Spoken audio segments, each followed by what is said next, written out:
everyone. Welcome to the Kick and Show, the official podcast of Kicking the Tires. And as you can see, myself and Justin Schuoler, we're here at the Sportsbook at the South Point Casino and Hotel, courtesy of Jimmy Vaccaro and Brendan Gaughan. Jimmy saying we could use the Sportsbook for our podcast tonight, and Brendan really taking care of us here in Las Vegas and letting us pretty much do whatever we want. I mean, we've got a great room, we've got great food here. Zach, Seth, I wish you guys were out here. One of these days I'll have to make it out to Vegas. Yeah, I went a couple, I guess last year with Matt. We went to go to the championship in Phoenix, and we stopped by Vegas the following week, and it was like one of my favorite trips ever. It was so cool there. I've been wanting to go there for a long time. We stopped by the racetrack at Vegas. Obviously no racing going on, but we just got to see the property, and damn, that whole part of the country is just absolutely awesome. So I'm really jealous of you guys because it's a good time out there, especially if you're our age. Y'all's age, yeah, I see how that is. I'm gonna be 50 in 2 weeks. So I guess y'all being the younger crowd, y'all get to go have fun. I go to bed at 9 o'clock at night. Isn't that right, Justin? Yeah, you pretty much fell asleep pretty early. Had me run your midnight errand for you. So I get out here, and there's no charger for my iPhone. That's a catastrophe. Especially when your phone says. Justin was nice enough to go charge one to my room. You literally said, "Oh, hey, my phone's at 20%. Oh, no big deal." And then I'm like, "Are you kidding me? You need to have a phone." Especially with what you do. So there I go, just going off and doing all my other stuff, getting you your phone for you. But it's good. We're here.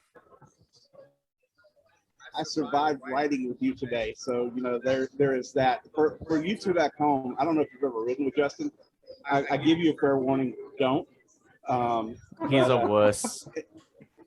And also, by the way, since he and I are sitting literally about 3 feet apart, you may hear some feedback, and there may be a little bit of a delay with mine and his audio, or we may talk over each other. So bear with us there. But let's talk about NASCAR, man. We're in Las Vegas. We've got racing. You can bet on the races this weekend right here at the Sportsbook at the South Point. And trust me, those odds will be up on the board, and there will be a lot of action happening right here. Zach, what do you expect for this weekend leading into the races? A lot of intensity. I mean, it's one of the most interesting times. I guess the most interesting time of the year now that the Xfinity is finally getting their playoffs started. They're the last ones to the party. The other two series already have their first rounds wrapped up, and just unbelievable weekend at Bristol. I mean, we have a lot of stuff to look out for, not only the rivalries, but just how everyone's starting these rounds. You got a lot of guys who are starting from the back, really, and they already have some points they have to make up, and you have other guys who are starting it off with a big advantage, and it's all about maintaining that advantage. I mean, we saw things happen at Bristol, like Kyle Busch.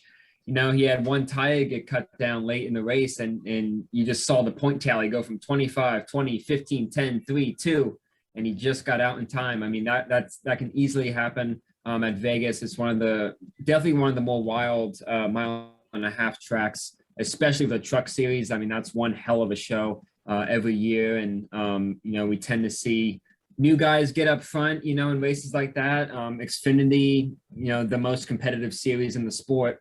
They are constantly putting on just epic races. And Cup, these last couple months, I mean, the season's really turned around for me. I feel like we've had our best races of the season. Most of them have happened since July. And that tends to happen every year, but this year it's been cranked up tremendously. So who knows what's going to happen this weekend? It's one of my favorite mile-and-a-half tracks. It's super fast, super unpredictable. So bring it on. I'm ready. I think you were mentioning too about how you have Vegas being one of the wildest mile-and-a-half tracks. And if you think about, especially for Xfinity, how the next 3 races are for them, that means you're putting that on the same level as Talladega Super Speedway and the Roval, which most people would think you're crazy when you say that Vegas is up there with the unpredictability. But I think you're right. We see so much aggressive racing. I mean, look at the last few years with all the late race restarts and different crazy stuff like that. Look at Kurt Busch's win last year. He was obviously running up front, but puts himself in the right position to get him on one of those final restarts and get his first win at his home track. So I think we're going to see some crazy stuff all weekend, starting Friday night. I know it's Thursday night right now, so there's probably some wild stuff going on with ARCA already. So.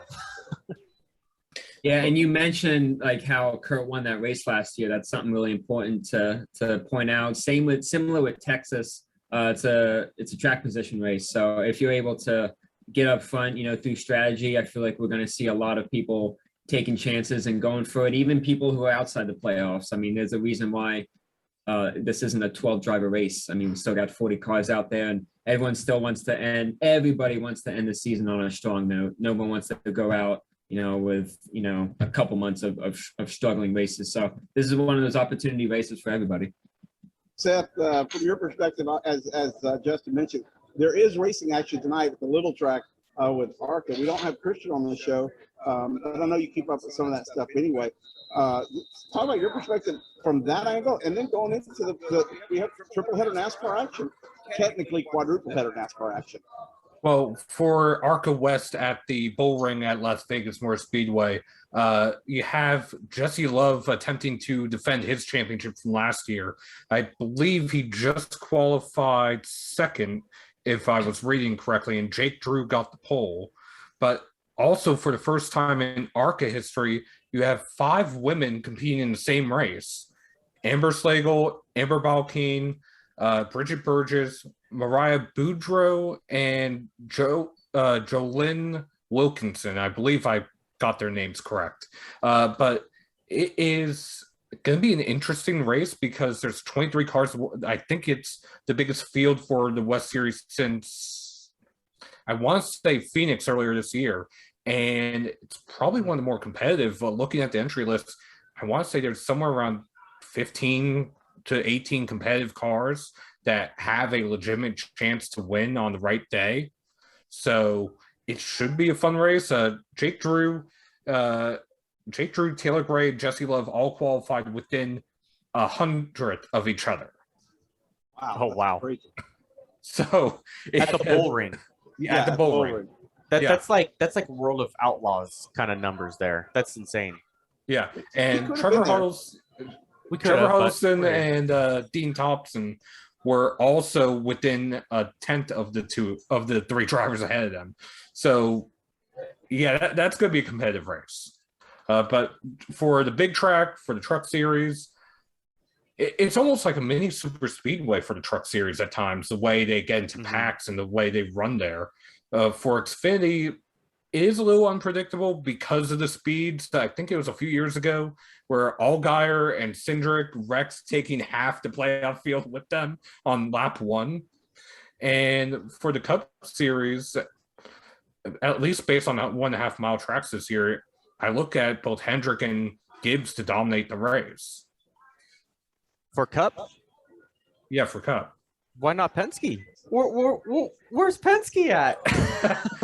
Well, the quote Joey Logano, who, when we asked where Team Penske stacked up, he looked at the scoring pile and he's like, where did we finish? 7th and 8th? We're 7th and 8th.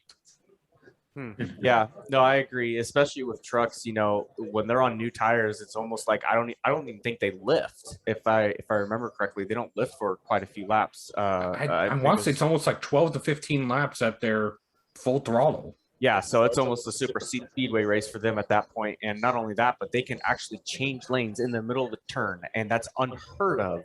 I don't know if you've ever been on track. I know you've done iRacing, Seth. So that's like literally changing lanes in the middle of a turn, and that's absolutely unheard of. But those trucks are able to do that in those opening laps on fresh tires and all that stuff. So if those teams have a set of tires late in the race and it comes down to a late yellow with 10, 5 to go, that whole field is going to come down pit road, and it's going to set up for some absolutely insane restarts, but it's also going to set up for a big one, which, again, you look at the playoff picture, you have Talladega, you have the Roval, you have all these other tracks that people look at as the wild cards, as the, oh, you have no clue what's going to happen, and something could happen there. Well, for trucks, it's Vegas, Talladega, Martinsville. There you go, Martinsville. All it takes is one person to spin out of 2, and then all of a sudden they're all piled up there. And just another note for the Truck Series, you also still have the 98 and the 38 in the owners' playoffs, despite Todd Gilliland failing to make the round of 8, and I believe the Chandler Smith winning at Bristol. Yep. Yeah, and I believe the 98 is still up there as well. So there's still a chance for a split championship in the Truck Series. Yeah, despite everyone being full time this year. Yeah, it's gonna be crazy. But speaking of the trucks, they broke out some good news, and they are going to be coming out with a whole new front third of the body of the truck. Basically, Ford was the first one to come out with the new design. They're kind of following the Cup and Xfinity model, where they want to make the front of the car more identifiable. So they're following each manufacturer's what they produce on the line as close as possible with what the front end looks like on the truck. Ford has a pretty cool looking body model. I know Chevy and Toyota are coming out with the model later on. But what do you guys think? Have you guys seen the pictures of what Ford has put out? I'm liking that direction because it allows each manufacturer to kind of showcase what they got a little bit more. You can go, Seth. Okay. Yeah, it does bring a lot more brand identity back to the series. Not that they're all the same right now, but it does have a little bit of a Carve Tomorrow Gen 5 vibe right now, where they're so similar, but where they're heading is more like the Xfinity series, where they actually have a brand identity. And if I remember correctly, this is the 4th time that the Truck Series will have a different body. Granted, it's just the front third that's really changing, but for a series that's only been in action for about 25, 30 years now, to only go through 4 changes, it's not all that much, but it's also a lot at the same time in such a short period. Because for the Cup Series, the generation changes often happen after about 20 years. I want to point something out. When Ford released theirs, everybody's going to get one, as you just pointed out. But when Ford released theirs earlier this week, they were getting back to that showroom style vehicle. Ford says they want this new body style to mirror what is currently in customers' driveways, and I think that's really cool. The people at Dearborn that designed this stuff and the Ford Performance Technical Center in Concord, they know what they got to do to sell trucks, and they know what they got to do to race trucks, and meshing those two things together isn't always easy. But Haley Deegan got to go out and test drive this thing earlier this week, so that was kind of cool too. Seth, I know you know a little bit about that. She was at one of the short tracks. Yeah, she went to Flat Rock Speedway, which I believe is in Flat Rock, Michigan, if I'm not mistaken.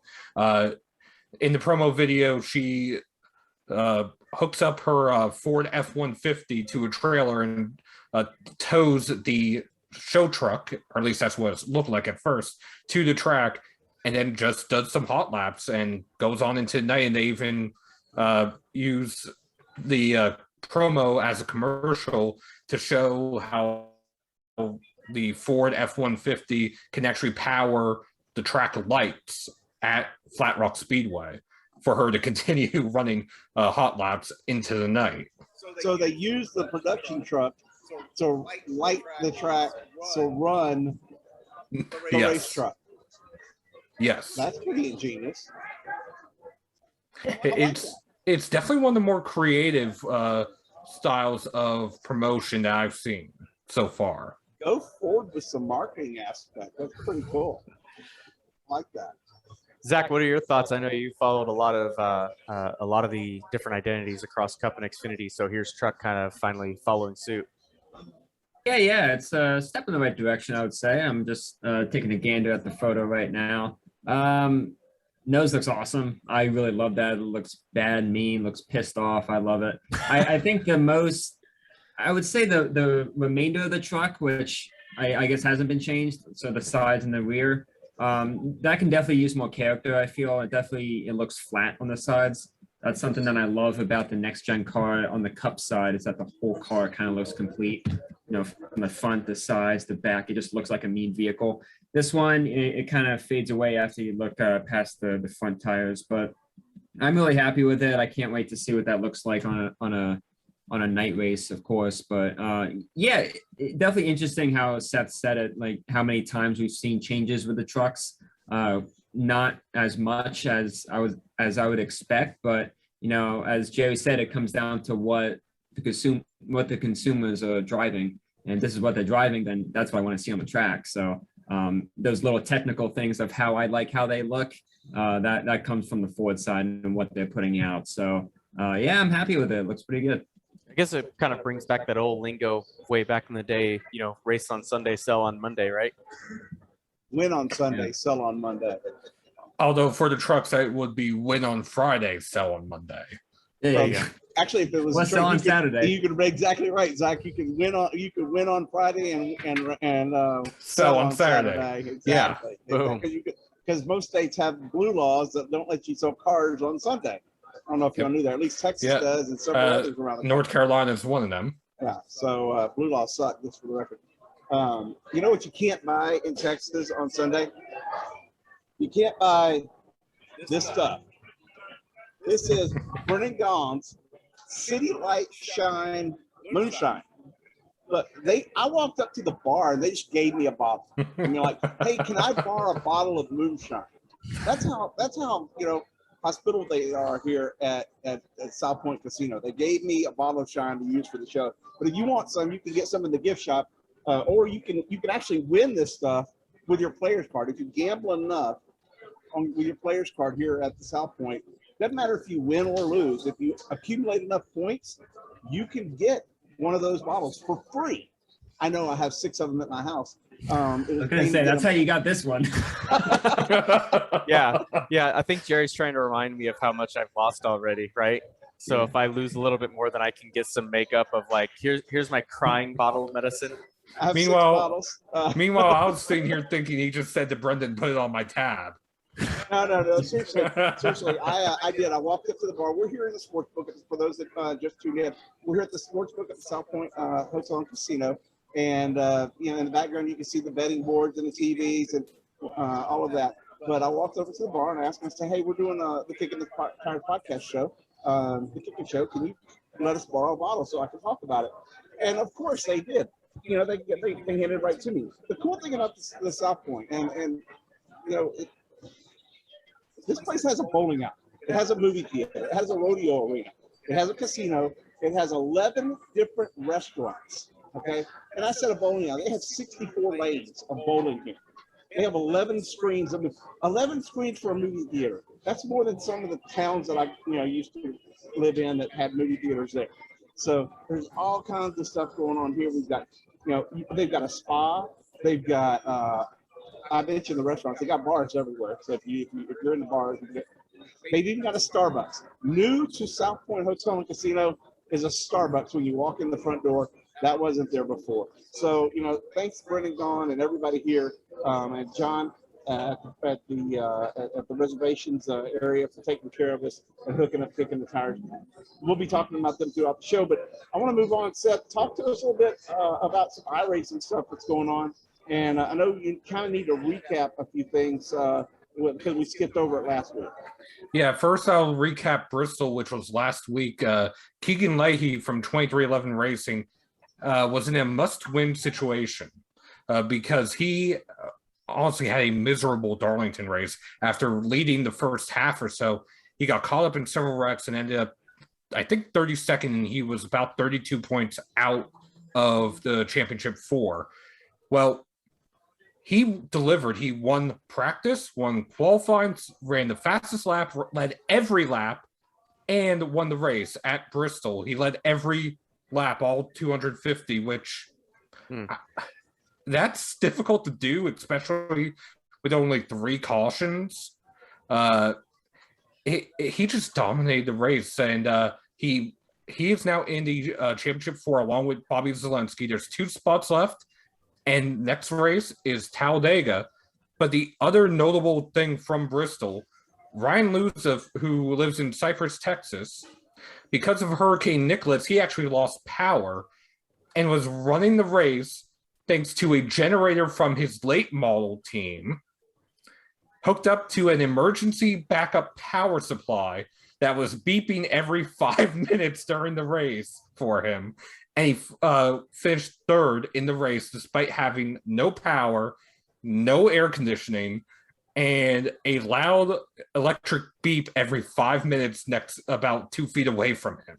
Okay, look, you need to hook me up and let me know where this kid lives, because Cypress is about 80 miles from my house.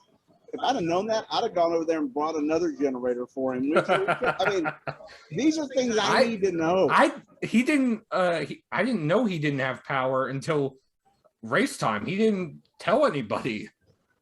These are things that I need to know. If I can ever help somebody like that, I've got 2 generators at the house. I've got another generator in the Kicking the Tires, playoff pursuit camper. Seth, Zach knows all about that. He's, I think Zach, you stayed with me a couple times when I was doing playoff pursuit, didn't you? Did you come by and hang out when I was doing playoff pursuit with all the fans camping and stuff? Did you ever stop by there? I don't think so. I know like Dustin and like someone else has stayed with you. I've never stayed with you, but I don't even think I've even seen it before. I thought you were one of the group, because there's a whole group of the front stretch guys back then, and that came over. Dustin, as you said, stayed. Kelly Crammel stayed. We had fun. We camped with the fans for 10 straight races. We need to do that again. Yeah, I almost want to do that this weekend. Camp with the fans. Oh, dude, there's some fans in Vegas that are in the infield that'll party. I just figured you didn't want to hear me snore. That too. And I am working or trying to work with Ryan Luza for a story, not only on that, but also on his late model team as well, because he hasn't had a lot of chances to race recently. He ran, I want to say in December and in April of this year, and that was for Jet Motorsports. But at least his own team, his father's team, they haven't run a lot because of his iRacing, because he's been in the Coke Series for about 5 years now. He won the championship in 2017, I want to say, if I remember correctly. But he is trying to work some deals to get back into the car in real life. He ran these, it wasn't the Snowball Derby, it was a Snowflake last year. And I want to say he started 31st, got up to 14th before he had a mechanical issue that knocked him out of the race. But he ran well in it. Also, iRacing dropped a pretty big bombshell yesterday. The Mercedes FW12, the current F1 car, is coming to iRacing, along with the Mercedes FW13, the 2022 spec F1 car, is coming to iRacing. I may have known that. I kind of got a hint of it when Greg Hill teased rain earlier this year, because during the stream, he pulled up a drop-down menu to choose the car, and I happened to notice some Mercedes on the drop-down. I was tipped off to that somehow earlier in late last week. What do you not know? There's a lot I don't know. I don't know how you got a driver's license. Oh. You also apparently don't know time, because you're saying I was late when here we are. You were close to being late. So, For those that don't know, Justin and I are sharing a room this week here in Vegas at Foul Point. And I don't know if Jerry's going to survive. He is my driver. So this has been an interesting day. I threatened to rent a car. And one last thing for iRacing. It's just like, shut up, guys. The driver, well, this is the driver we sponsored I'm talking about, so you might want to listen. How's Brandon doing? Not Brandon Cattell. In this case, it was Logan Helton. Oh, Logan. Yeah. Haven't heard from him in a couple of weeks. At Bristol, he finished 6th. So he had a good run. And then in the Midwest Sim Racing Association series that he also runs in, which we're not sponsoring that series, but in that series, he went and he got a win. Hey. And he was in a Congrats. and he was in a must-win situation in that league to make their playoffs. Okay, that's awesome. Yeah, he usually shoots me a text every week or so on how he's doing this. Hadn't heard from him in a couple of weeks, so I didn't even think about that. Okay, that's awesome. Good for him. Yeah, so, and I do plan on being in the session. I want to say their next race is, I want to say it's Talladega. It might be Texas. I forget their schedule, but I should be in the session next time to be able to get screenshots. Unfortunately, the last 2 times, either I was busy doing other things or was covering the truck race from home at Bristol. So unfortunately, the scheduling didn't work out. But speaking of Bristol, we kind of have to recap the points in fantasy from that, don't we? I guess we do. Justin, how was your day at Bristol? How was Justin's day at Bristol? Yeah. Well, let's see. He picked 1 winner in Xfinity. He had Kurt Busch in Cup, which got him 18 points. And he had Todd Gilliland in Truck that got him 30. Stop what? Stop picking Kurt. Didn't you pick him at Richmond? Yes. Yeah, so I picked him at Richmond, and then he decides, since Justin picked me, I'm just going to go run straight into the wall and end my day and give him 1 point. And then he probably heard that I picked him again and went, I'm not going to get any stage points. I don't care about advancing, and I'm going to finish 21st and get 18 points. Easy. Here's the thing. You're picking the wrong Ganassi driver. You should only pick Ganassi in IndyCar right now. No kidding. Yeah. No, I mean, look, it's bad luck. Yeah. Kurt had bad luck 2 weeks in a row, and it knocked him out of the playoffs. So that really sucks for him. But he goes to 23-11 next year. How the rest of the field do? I don't think I sucked completely too bad. Well, in trucks, you got 28 points with Ben Rhodes, 22 points with Ty Dillon in Xfinity, and 21 with Kyle Busch in Cup. So in Xfinity and in trucks, you scored the fewest points. Okay. In Cup, you scored the second fewest points. But I'm still second in points overall. Yes, right now you are. In Cup, right now, the leader is still myself. I gained 5 points on Jerry last week. I am the only one above 1,000 points right now. Jerry is at 990, followed by Rachel, Sarah. Believe it or not, Matt has climbed out of the hole he was in to be 5th. Then it's Summer, Zach, Justin, and Christian. Zach dropped down. Zach was leading this thing for the first half of the season, then I came out of nowhere. So that's when we started like keeping track. Well, here's the issue. Keeping track. Here's the issue.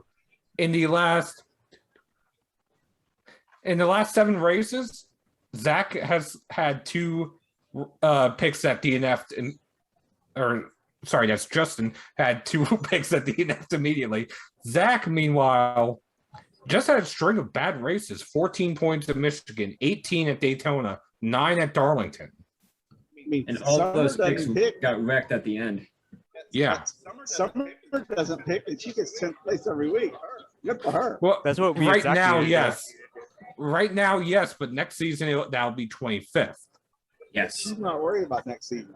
What about last place just like gets whoever got the least amount of points? So out of the people that actually picked, then for those that didn't pick, whoever out of those that picked got the least amount of points, they get those points too. So that way, someone who doesn't pick can't have a chance at getting more points than someone who does pick. That's an idea. That's an idea. Because then otherwise, Otherwise, the incentive for me and Zach right now is just to not pick. We'll slowly but surely catch up. Exactly. Well, watch. You guys will not pick, and whoever finishes 10th gets DQ'd. That'll be your luck. That'll be your luck. That would be legit. That would be legit. I would be really pissed off, but I wouldn't be mad at that. Because that would just like keep the cherry on top of it all. But here's something, Justin, that you can be happy about. In trucks, your better half is leading the points. And she is very happy about that. Trust me, because I hear it every day. Every day. Rachel has 197 points in trucks, followed by Christian, and then a tie between myself and Summer, and then Matt, Justin, Sarah, Zach, and Jerry. Bring up the rear right here, and we have somebody that just joined us. Oh, Hold on, I've got to move the camera around. So, Wow. Hey. hey. so joining us here on Kicking the Tires is Christopher Knight from CatchFence.com. Hey, Chris, how's it going? What's up? How are you guys? Doing good. Doing good? Hi. Cozy? He's not quite on my camera, but he's literally right here. Watch, Nider, wave your hand like this. There you go. Yeah, you can see his hand right here. Yeah, see, we're not very far away from each other. No Why social are you distancing sharing? here. Jerry's within smacking distance. Hey, Justin, I have an idea for you. Since your picks and cup have been so poor lately, why don't you let Chris pick for you? Oh, wow. Oh gosh, yeah, you want to do my cup pick? What are you guys talking about? We were doing the We were talking about breakdown you. and stuff. We were waiting for you to come on show. I had to give Night my headphones, so I can't hear anything. But I have a plan for that. So y'all go ahead and do and talk to Nider for a second, and I'll be back on the podcast in just a second. All right. So what do you guys want to talk about? Well, we're gonna. So we were talking about our fantasy points that we've been doing, and as far as cup, for those on the show right now, Justin is last. Sorry. Oh, I've been pretty close to last, but I feel like lately I've been making a comeback. I picked Truex to win at Richmond. I got Chandler Smith in the truck series I picked. I had Allgaier in the Xfinity race, and he was one of those guys who were going 3 wide on the last lap. And then I had Chase for Cup, and he was looking pretty good before the Tires. Yeah. So I'm on a good streak right now. I keep it going. meanwhile, I had to For make me, it a little bit more comfortable. for me, I had a mediocre week last week after some pretty good weeks recently.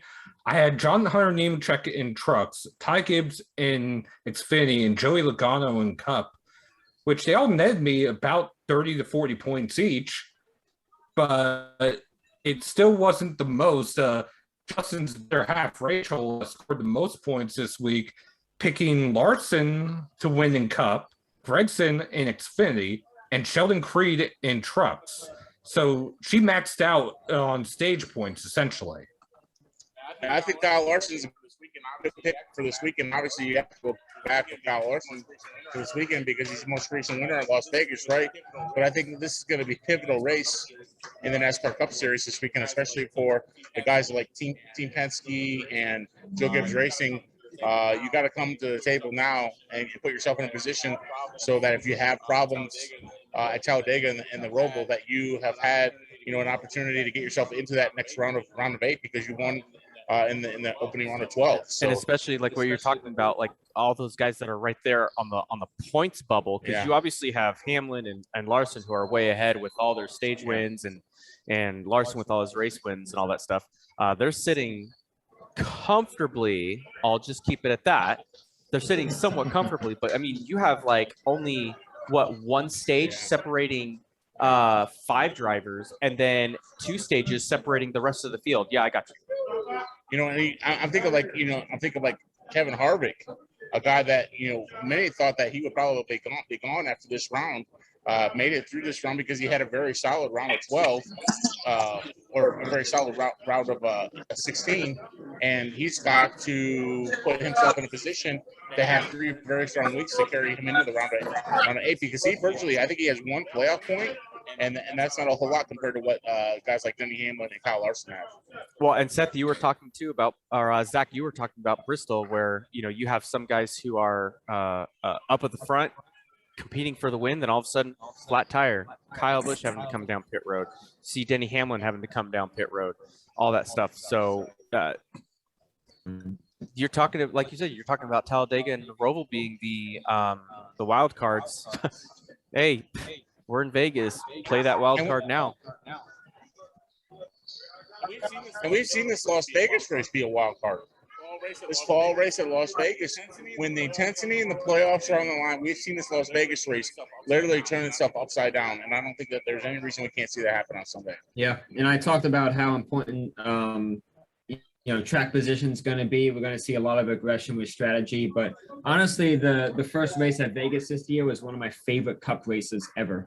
I know the last stage almost went caution free. It was like a long 80-lap green flag run to the end. If we had like one last 20-lap run, it would have been incredible. But the racing in those first 2 stages were just absolutely astonishing. We saw 3 wide for the lead for, I think, 2.5 laps. It was like Logano, Keselowski, Larson, I think, with 3 wide for 2 consecutive laps, which you don't even see that at Daytona. Like, you always see a lane start to push ahead, but on a 1.5-mile track, we saw those guys get to stick sideways like that. So I expect a lot of the same here. As I said, Vegas is just such an exciting 1.5 miles. Well, and I look to tomorrow's Truck Series race at Las Vegas. The winner of tomorrow's Truck Series race at Las Vegas will be racing for that championship 4 at Phoenix in November, because you think that the Truck Series, they only have 4 races left. They have the 3 races. They have tomorrow at Las Vegas, Talladega, and the Martinsville, and then their championship 4 is at Phoenix. So whoever wins, if that's John Hunter Nemechek, or if that's a Ben Rhodes, or any one of those, can someone like Carson Hocevar step up and steal the picture? Can Chandler Smith, go back to back? So there's a lot on the line in that Truck Series race tomorrow, and I think that's where you'll see aggression really come play into it, especially at the end of the race if we get late race caution. Sheldon Crean has been the man on the mission here in the playoffs, but as these playoffs get closer, I expect these restarts, especially in stage 3, any caution in stage 3, really, to potentially set that Truck Series playoff picture upside down. Yeah, and as I was saying earlier, before you joined us, the 1.5 miles this year have essentially been Hendrick Motorsports and Joe Gibbs Racing's playground. So it's going to be crucial for both Team Penske and Harvick, at least in the Cup Series, if they want to be able to get into the championship 4, for them to have a good showing at Vegas. Have you guys talked about silly season? Talk about what? Silly season? We have not yet. That's next on our agenda, I think. I think now is when we start picking, right? I came with Yeah, now it's when we would start picking for fantasy. All right, let's do it. So trucks tomorrow night. Who do we all have? Oh boy. Well, Jerry's last in trucks, so he gets the first dibs on trucks. I'm gonna go with man, that's tough. John Hunter Nemechek. Okay. And next would be Zach. I'm gonna go with Austin Hill. He's good on 1.5 miles, and he's angry after losing out at Bristol and getting kicked out. So I'm gonna go with Hill. Okay, and I believe next for trucks would be Justin. Yeah, at that point it's easy. If Jerry's going to go JHN, I'm going to go Sheldon Creed because he's the only one that's been able to keep up with that number 4. And he's got so many wins over the last few races. It's a no-brainer at this point. And that leaves me with I think I'm going to go with Carson Hocevar. He's been running well lately. Solid pick. I'll throw one in there for giggles. I'll throw Matt Grafton. All right. That's the other one I was honestly thinking of. I thought about Matt Crafton too. He's the veteran he's the sneaky veteran that can just show up out of nowhere and really steal the thunder from these young guys. I feel it. And Matt Crafton, I feel like, since the horse sport has made the progression and the switch over to Toyota, that they've really set themselves up for a higher showing in these playoffs compared to last year. And I think that Matt Crafton is probably your sleeper tomorrow night at Las Vegas. Yeah, I feel the same way with quite a few others. I mean, there's Grant Enfinger who can easily go in and win. There's who knows? Johnny Sauter has kind of been on and off all season, but if that team unloads fast off the truck, the guys knows how to get it in victory lane. And then Rachel's picked Stuart Friesen. Okay. And for Xfinity, the first to pick again is Jerry. Noah Gregson. I had a feeling you were going to go with Gregson, the hometown driver. He always runs well at Vegas. Next for Xfinity is myself, and I'm going to go with AJ Allmendinger since he's still on the board right now. And next for Xfinity would be Zach. I'm going to go with Harrison Burton. He's quietly been on one of the best runs of his career, actually, with 8 straight top 10s, 4 of them top 5s, and he tends to always pick it up no matter what series. He always picks it up at the end of the season. So it'll be a great time to start. So I'm going to go with Harrison. And Justin? Seth, I'm not happy with you, man. I was going to make Allmendinger help me go 4 out of 5. I'm going to go with my second favorite, Justin, aside from myself, and Justin Allgaier will put that number 7 into victory lane. Let me throw a good one in. Yeah. Who has everything to gain and nothing to lose tomorrow, in my opinion? That's Daniel Hemrick. Yeah. He definitely has everything to gain, and Nothing to lose. yeah. It's just a matter of time. I feel like for Daniel Hemrick, finally able to seal the deal, and what a better place to game than right here in Las Vegas. Daniel Hemrick is, I think, someone that you got to watch this weekend on Saturday. Hold on 1 second. You're not coming through. They're hearing you from my mic. Yeah, no, that's my fault. It's Jerry. Well, what y'all don't realize is what we got to do to make this happen. Because You should all be on the same. Shouldn't you be using like the same laptop? Oh no, there's 2 different laptops here. No, we're doing all kinds of different stuff. It's like a whole army operation. Oh, is it? Yeah. there is, That's. You should be on the same screen though, so it's like all one audio thing you would think. instead of sitting Yeah. next to each other. But Well, this will be good for the complicated. yeah. Well, this will be good for the blooper reel at the end of the year. But Oh, for We're good. yeah, but for those of you who didn't hear, Chris was saying Daniel Hemrick has everything to gain and nothing to lose. yep. Real quick, Snyder, say something. Hi. There we go. Yeah, he's back. He's back. Yeah. I just want to make sure. Have you guys ever been to the South Point, Zach? Have you ever been here? I think we just walk. I never stayed there, but I've walked through. It's pretty busy here tonight. It looks I busy. thought, I talked to John Ionetti, who we want to thank for helping make this weekend possible. John Ionetti always takes care of me, and he definitely took care of the Kick of the Tires game this weekend. John Ionetti said they are about 90% sold out for this weekend here at their hotels. So he expects that number to get closer to 100% maybe before the end of the weekend. So I thought that was pretty good. Well, if you're a NASCAR fan, then you're in Vegas. You need to stay here at the South Point. I mean, there's no other reason to go anywhere else. I like staying here. There's great restaurants. The gambling's good. The atmosphere is good. The rooms are nice.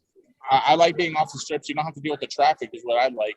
And I mean, even if you want to go to the store, there's stores like right down the street where you don't even have to get in that heavy duty traffic to do that. I just counted earlier. There's 65 different TVs around us right now. 65. That's insane.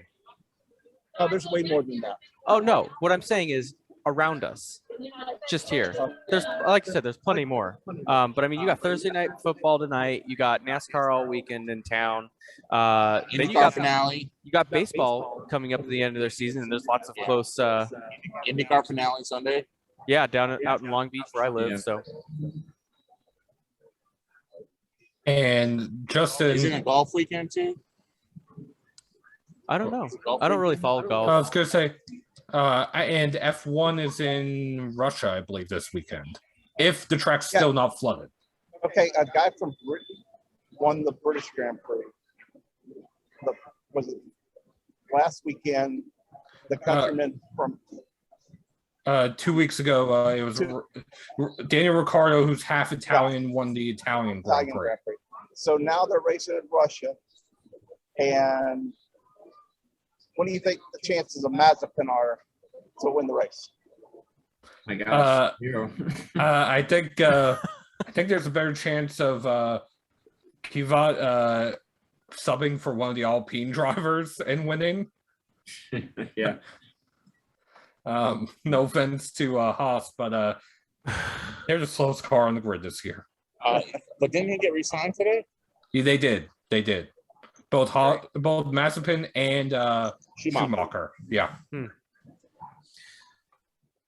All right. Well, I think we still need more Xfinity picks, right? And there's unless your wife sent you a pick. Yeah. So someone went with Allmendinger and Gragson. Did anybody pick Austin Cindric? No. Okay, so then she will go with Austin Cindric because she has Austin Cindric, Justin Allgaier, which I took, and then Brandon Jones. But she has Cindric ahead of Jones. So here's the thing. I like Brandon Jones, but the problem with Brandon Jones right now is that he doesn't have any momentum, and he doesn't have any. He's very fast, but it just seems like that he finds trouble or trouble finds him. Yeah. Right. And that has led to such inconsistency in these playoffs. And I think that eventually, if he can, Kansas Speedway is one of his better racetracks. He's a former winner at Kansas Speedway. If he can pull off a win at Kansas Speedway to get himself in, but he's going to have to do that here pretty soon. He's going to have to survive the initial first round of the Xfinity Series playoffs. But if he can do that and clutch his way through, then Brandon Jones is potentially somebody that could be rim riding all the way up until Phoenix. And Justin, you're the first to pick for Cup. Chris suggested you pick Larson to help you out of your hole. Are you going to go with Larson? I mean, I've got one other no-brainer with Sheldon Creed, right? So, I mean, gosh, this guy's almost 1-to-1 odds here for the race win. He's almost 1-to-1 odds for the championship. So, might as well. So, Kyle Larson gonna sweep the Vegas jackpot. And Zach, you're next to pick. I'm gonna go a little bit outside the box. I'm gonna go outside the bubble. I'm gonna go with Brad Keselowski. I don't know about that one, but I just have a feeling. Sometimes you have a feeling about somebody. He's a three-time Vegas winner. It's one of his better mile and a halves, and yeah, I don't know. I mean, he's not in a terrible spot. He's only 6 points out at the start, but coming down to the end of his Penske days, I just sense that he's going to do something big to end it, and maybe that big thing will happen this week. I really don't see him making the Final Four, but I think a win this weekend will bump him into the next round, and that maybe will be like his final, as I said, his big defining moment to end his Penske career. So it's a good track for him. So I'll go with Brad.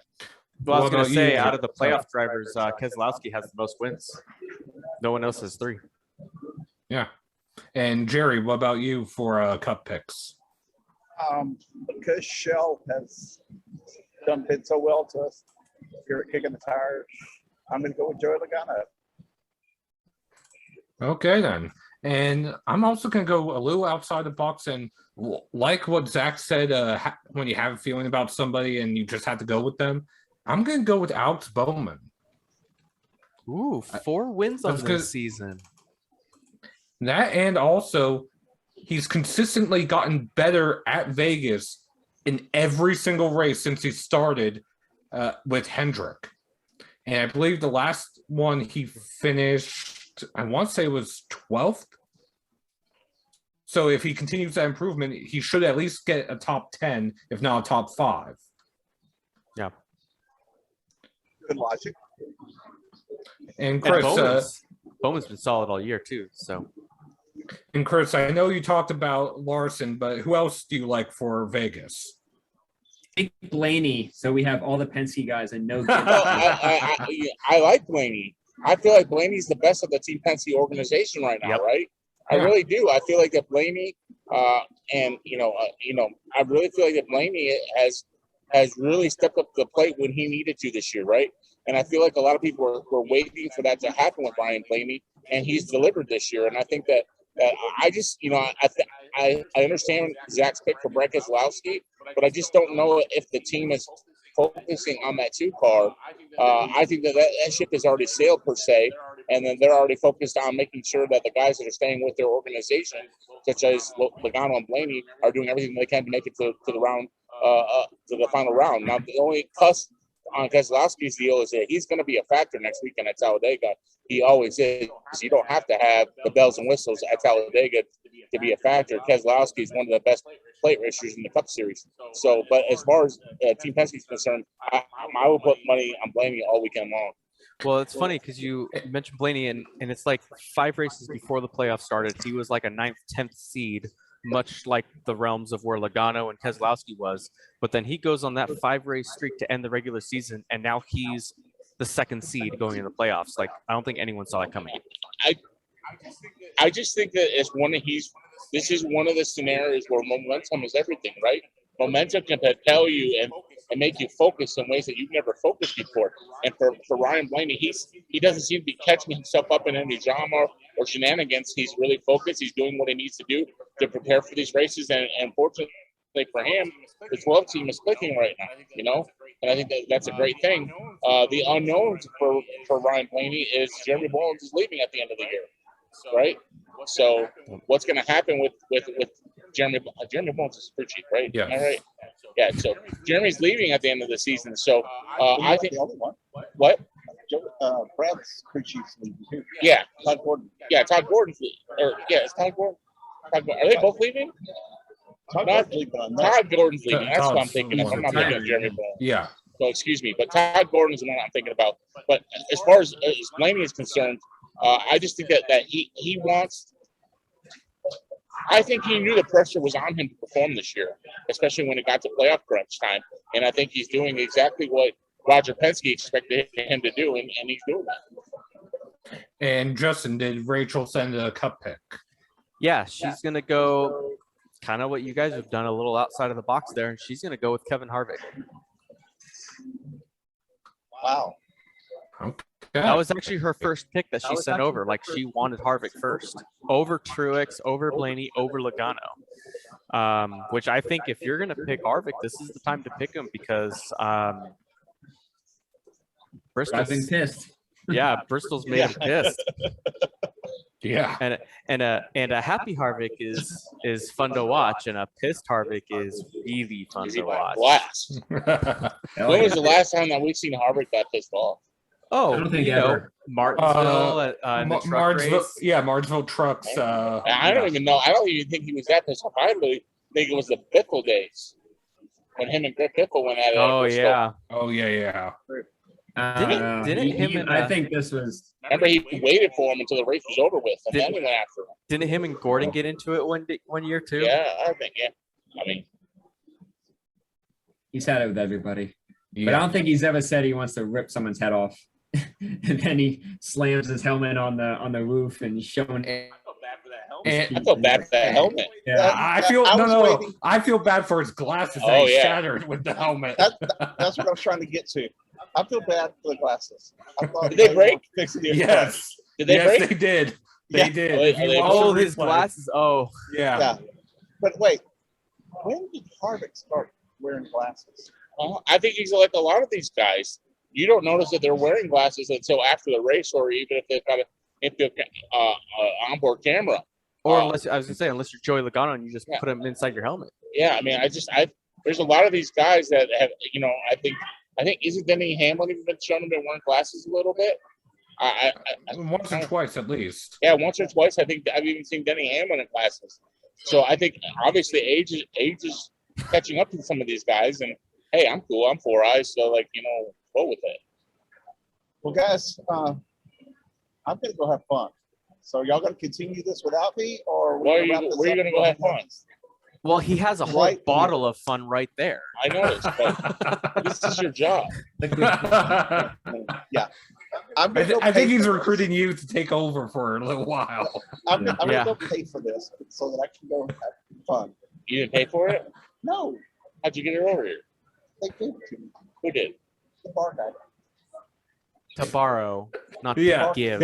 He said he wanted to show it on the show to help. I'm surprised they promote trusted you. Walk away with it. I'm surprised they trusted you. I have $20,000 worth of camera equipment right here. I guess. All right, so now we all know how much Jerry's backpack is worth. So if you see him, Yeah, right?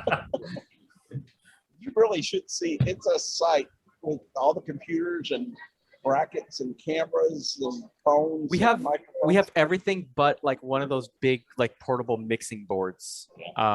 We have a Jerry little has like a MIDI device that he's got plugged in, but I'm talking about like this. Only thing we're missing is one of those portable mixing boards, and that's it. I just want to know what's like having Jerry as a roommate this weekend because usually it's me that has to do that. Well, night one, he's like, I'm sorry in advance for snoring. And then like 20 minutes later, he is so passed out that like, I think the person next to us wanted to knock on our door and be like, can you please stop your snoring?